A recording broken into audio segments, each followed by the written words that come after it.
Using thicker, more brown mixes, I painted the little dark anther details. This was the moment I'd been waiting for. Had I done this earlier in the process, there was a risk the dark paint would have bled into those watery mixes I used to paint the pale petals. Hi, I'm Anna Mason. Welcome to this episode of Nature Studio TV, here to help you become the artist you want to be. In this mini class, I'm going to walk you through how I painted this delicate wild rose complete with monochrome background using watercolor. I painted it on its side so it's easier for you to see what I'm doing. Let's take a look. There are so many details in these roses, so I first made sure I started out with an accurate outline drawing. For this painting, I decided to include a wetter style background, so I painted that first. Using a mop style brush loaded with only water, I wet the section of the background where I'd be adding paint first. Working quickly, I applied watery grey paint to the still wet paper. I was using 600 GSM hot press paper, which is thicker and less likely to buckle than regular hot press paper, and is also less smooth, so it's well suited to painting wet on wet. You can do this with lighter weight paper, but it's going to buckle unless you stretch it first. Moving around the composition a section at a time, I wet the paper and laid down this grey colour all over the background. Wherever I wanted to darken or add extra interest, I dropped in more paint to the still wet paper. As it dried, the pigment spread through the water and collected at the edges of the wet areas, forming dark, pretty lines around some of the petals, which created an illustrative look. When that had fully dried, I switched back to my pointed spotter brush and mapped out the lightest colours in each area, starting with the petals, then the flower centres, the stem and the leaves. With that layer dry, it was time to establish the painting's tonal range by adding in the darkest parts, which were the leaves and stem. Working wet on dry, I darkened the stem and then each leaf. I took care to preserve the lighter network of veins in the leaves by painting around them. Because this was a big painting, 15.5 by 21 inches or 39.5 by 54 centimetres, I decided to paint the leaves to a near complete stage in one section, making tonal adjustments where I could see they needed darkening, before repeating the steps on the left-hand side. Especially with large compositions like this, seeing some realism in your work at an early stage can keep you motivated to finish the painting. While that was drying, I thoroughly cleaned my brushes and palette and refreshed my water.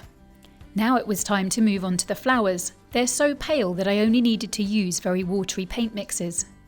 Leaving gaps through to the lightest layer of paint beneath, I applied a watery pink colour wherever I observed little patches of pinker hue in the petals. Then I went in with a watery grey colour to the shadow areas behind the flower centres, using a smaller brush. I used this pale grey colour to subtly paint the shadow areas in the bigger flower. Once these were in place, I could see where I needed to slightly darken the pinker areas too.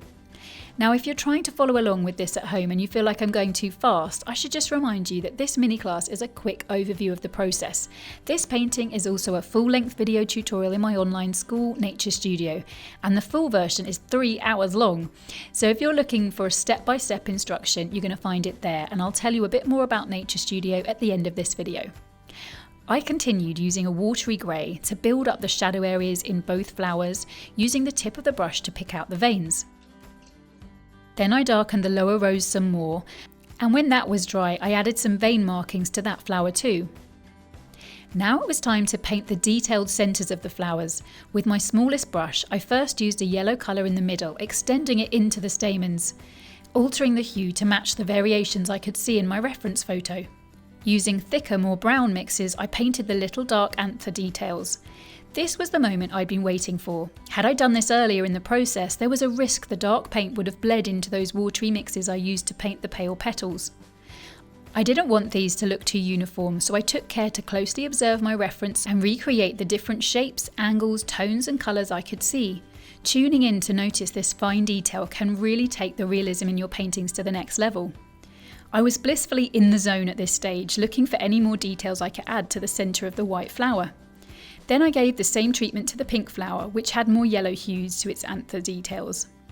After stepping back to view the painting as a whole, the final stage was to assess for any further details and areas to darken. It can be tempting to call a painting finished before completing this step, but this is where the magic really happens, and the smallest of tweaks and subtle refinements at the end can greatly improve the overall result.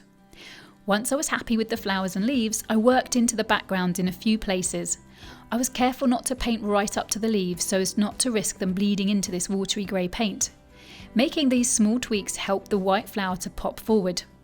I took another step back for one last check over, and then my wild rose painting was finished.